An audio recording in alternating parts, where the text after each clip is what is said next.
Seperti yang telah diketahui oleh masyarakat umum bahwa Ferdy Sambo dan istrinya, Putri Chandrawati, menjadi tersangka dalam kasus pembunuhan Brigadir Nofriansyah Yosua Huta Barat. Brigadir J pada tanggal 8 Juli tahun 2022 lalu, di rumah dinas FS di kawasan Duren 3, Jakarta. Kasus pembunuhan ini menarik banyak perhatian publik di mana perjalanan untuk melakukan pengungkapan kronologi terjadinya kasus ini penuh dengan drama dan tindakan obstruction of justice, tindakan menghambat suatu proses hukum. Akibatnya proses persidangan kasus ini berjalan cukup lama, dan masyarakat tentu banyak yang tertarik untuk mengawasi dan mengikuti perkembangan kasus FS dan istrinya ini. Dalam kasus ini bahkan melibatkan banyak pejabat-pejabat kepolisian Republik Indonesia Polri, hingga dalam pengusutan kasusnya dari dugaan awal pembunuhnya adalah Barada Eliezer, Baradae, ternyata Baradae hanya disuruh oleh atasannya tersebut. Kemudian ada kerjasama juga FS dengan pembantunya yakni Kuat Ma'ruf KM, dan salah satu aide de camp ADC-nya, yakni Brigadir Ricky Rizal, Brigadir R. Dalam kasus ini setelah menjalani rangkaian sidang telah didapatkan hasil vonis di mana Ferdy Sambo divonis hukuman mati, Putri Chandrawati 20 tahun, Kuat Ma'ruf 15 tahun, dan Brigadir Ricky 13 tahun.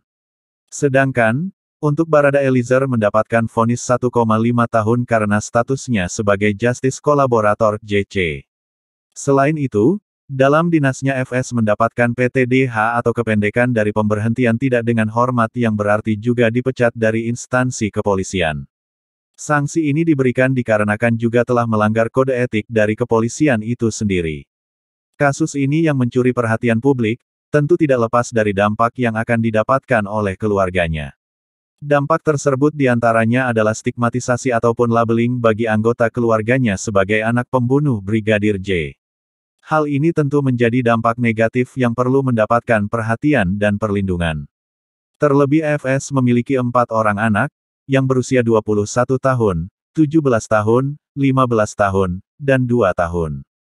Keempat anak ini diantaranya ada yang masih berusia di bawah umur, di bawah 18 tahun, yang perlu mendapatkan perlindungan anak dan harus diperjuangkan.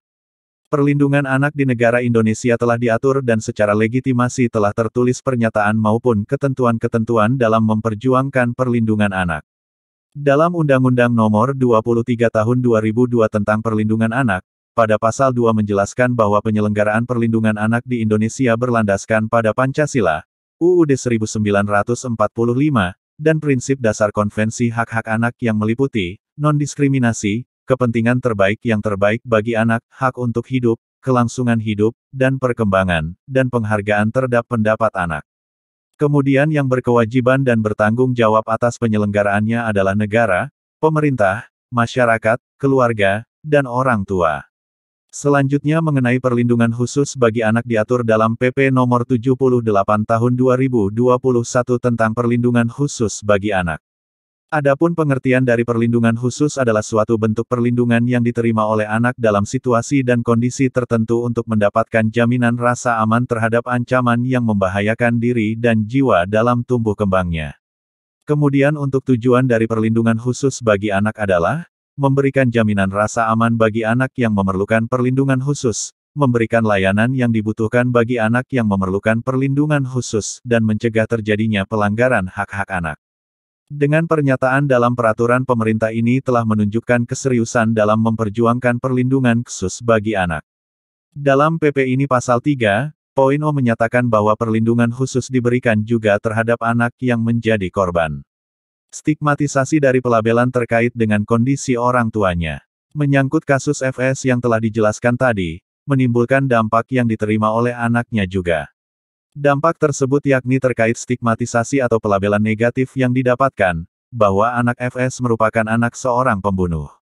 Bahkan stigmatisasi ini juga diberikan oleh tidak sedikit oknum masyarakat, akibat kasus ini yang menarik perhatian masyarakat Indonesia secara luas. Stigmatisasi ini tentu akan mengganggu tumbuh kembang anak dalam menjalani aktivitas sehari-hari dan memperjuangkan masa depannya. Maka, hal ini telah menciderai hak-hak anak yang seharusnya didapatkannya. Dalam perlindungan anak ini salah satunya menyalahi terkait non-diskriminasi, kepentingan terbaik bagi anak, kelangsungan hidup, maupun perkembangan. Sedangkan, untuk perlindungan khusus menyalahi dari tujuannya seperti yang telah disebutkan sebelumnya.